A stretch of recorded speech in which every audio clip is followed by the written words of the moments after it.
এক ভাই প্রশ্ন করেছেন, হুজুর কোরবানি কত প্রকার?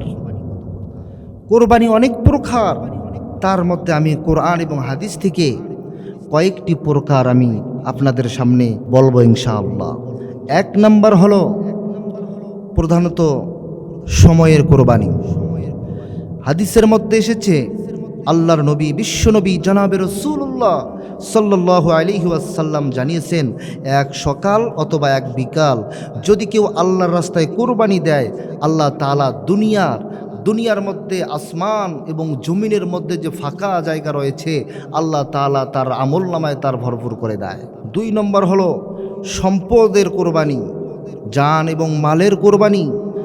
বেশি বেশি আমাদের জান মালের কোরবানি সম্পর্কে আমাদের প্রত্যেকটা মুসলমানের জানা দরকার। কারণ আমাদের অনেকের জান আছে, জানের মায়া করি, মাল রয়েছে মালের মায়া করি। জান এবং মালের মায়া করতে গিয়ে আমরা অনেকে আল্লাহ তাআলাকে ভুলে গেছি, আল্লাহ তাআলার হুকুম সঠিকভাবে আমরা আদায় করতে পারি না। এজন্য আমাদের জান মালের সময়ের কোরবানি আমাদের জানা জরুরি হয়ে গেছে। কোনো মানুষ যদি মুমিন দাবি করে, তাহলে অবশ্যই তাকে কোরবানি দিতে হবে, অর্থ এবং সম্পদের কোরবানি, জান মালের কোরবানি দিতে হবে।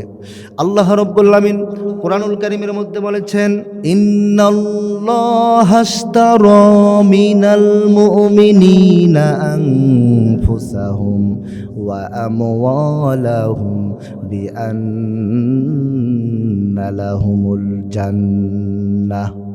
আল্লাহু আকবার।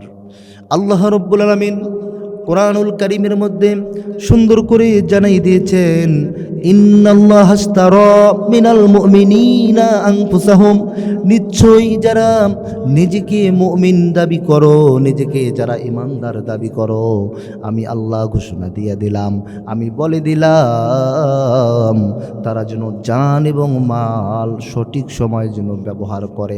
আল্লাহ তাআলা প্রত্যেক মুমিনের জান এবং মাল ক্রয় করে নিয়েছেন।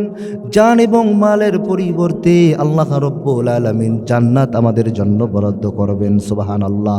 তাহলে বোঝা যায় প্রত্যেকটা মানুষের জান যে দিয়েছেন তিনি হলেন আল্লাহ, মাল যে দিয়েছেন তিনি হলেন আল্লাহ। জান এবং মাল আল্লাহ তাআলা ক্রয় করে নিয়েছেন, এর বিনিময়ে আল্লাহ রাব্বুল আলামিন আমাদেরকে জান্নাত দিয়ে দেবেন। সুবহানাল্লাহ। তাহলে জান মালের কোরবানি আমাদের আছে না নাই? আছে। তিন নম্বর হলো শ্রমের কোরবানি। আল্লাহ রাব্বুল আলামিন সূরা বালাদে বলেছেন, লাকাদ খালাকনাল ইনসানা ফি কাবাদ, অবশ্যই আমি মানুষকে কষ্ট স্বীকার করার জন্য, কঠোর পরিশ্রমের জন্য পাঠিয়েছি এবং বানিয়েছি। সুতরাং আল্লাহকে পাইতে হলে অবশ্যই পরিশ্রম করতে হবে। কারণ হলো এই দুনিয়াটা হলো পরীক্ষার জায়গা। কেউ যদি পরীক্ষা না দেয় তাহলে সে প্রকৃত মুমিন হতে পারে না।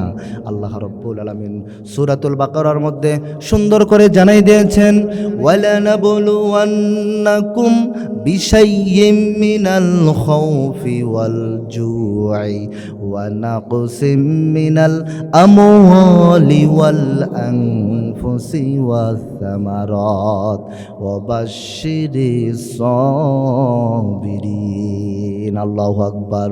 আল্লাহ রাব্বুল আলামিন এখানে বলেছেন, ওয়ালা নাবলুওয়ান্নাকুম বিশাইয়্যিম মিনাল খাউফি ওয়াল জু'i।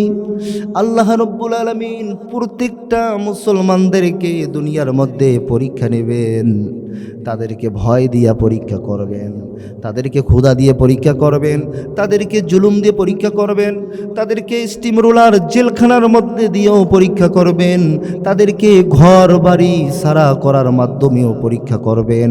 এরপরেও যারা ধৈর্য ধারণ করতে পারবে, আল্লাহ রাব্বুল আলামিন বলেছেন, তারাই হলো প্রকৃত মুমিন। আমি তাদের কোরবানি আল্লাহ তাআলা আমি কবুল করে নিব। সুবহানাল্লাহ। মুসলমান ভাইরারে আমার খুবই গুরুত্বপূর্ণ কথা বলছিলাম। তাহলে আমরা যখন এই সময়ের কোরবানি, কত প্রকার কোরবানি সম্পর্কে আমরা যখন জানলাম, আমরা যদি সঠিক নিয়মে সঠিকভাবে যদি আমরা কোরবানিগুলো করতে পারি, আল্লাহ রাব্বুল আলামিন আমাদের সকলের কোরবানিগুলো কবুল করে নেবে।